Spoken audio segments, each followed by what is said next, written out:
Joining us now, former advisor to UK Prime Minister Boris Johnson and British political commentator Thomas Corbett Dillion. Thomas, thanks so much for joining us again. How is Europe reacting to President Trump's speech last night?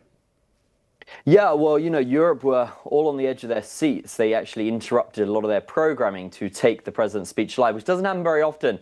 Unfortunately, I don't think it was what they were looking for. They're all hoping for an end to this.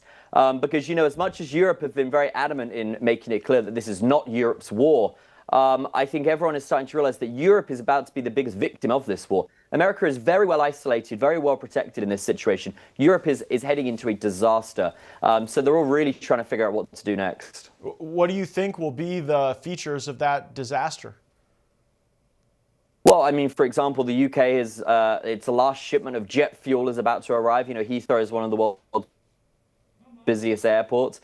The summer of Europe travel is not looking so enticing this time. Meanwhile, of course, America prepared itself very well. The move on Venezuela was a pretty clear preparation to seize some oil to make sure that no shortages were affected over here. Europe has no such protections. They've banned anything from Russia. They've lost their pipeline. So we might see there's some rumblings that they might be knocking on Russia's door soon. How would that shape the conflict between Europe and Russia over Ukraine?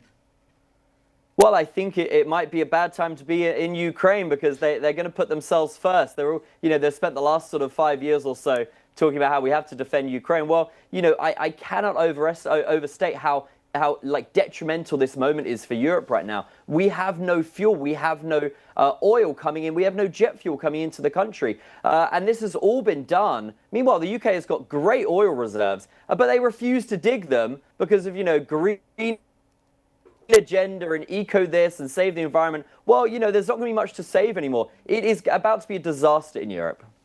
NATO has been criticized pretty frequently by President Trump. Do you see the strains on that alliance being permanent, or is this scar tissue that can easily heal if this war between the United States and Iran wraps up soon? Well, Europe is now realizing that they can't just rely on America to defend themselves. They spent so long to not spending a penny on their defense because they thought, America will look after us. I think this is a good moment for Europe to realize actually they can't just rely on another nation. It's not fair to just expect American taxpayers to pay for your defense. So I think Europe is quickly realizing that they need to start paying into their military. But, the UK has one of the best navies. I mean, it used to have the world's greatest. But look at the state of it today. They don't have a ship they can send to the Middle East. So all of Europe is just looking around and particularly looking at their leaders saying, what on earth have you been doing these past 10 years? And they would be, excused if Europe was in great shape and all the roads were perfect, everyone was living a happy life. Europe's a disaster, and they still weren't spending on defense. So no one really knows where the money was going. Thomas Corbett Dillion, former advisor to UK Prime Minister Boris Johnson and British political commentator. Thanks so much for joining us, as always. Some of the left-wing media are freaking out over this new contract between us at OANN and YouTube TV. It's dangerous that One America News is being platformed on such a large digital streaming pay TV provider. You're freaking out about the fact that people have choice. People can't be allowed to hear what they have to say. OAN is not the only channel on YouTube TV. There's dozens of them. So if you don't like what's being said here, we hope you stay, but there's many other things going on in the world. This is how the left operates, Alicia. They operate in censorship. Mm-hmm. They don't believe in choice and letting people do their own homework. This is the way the authoritarian left works.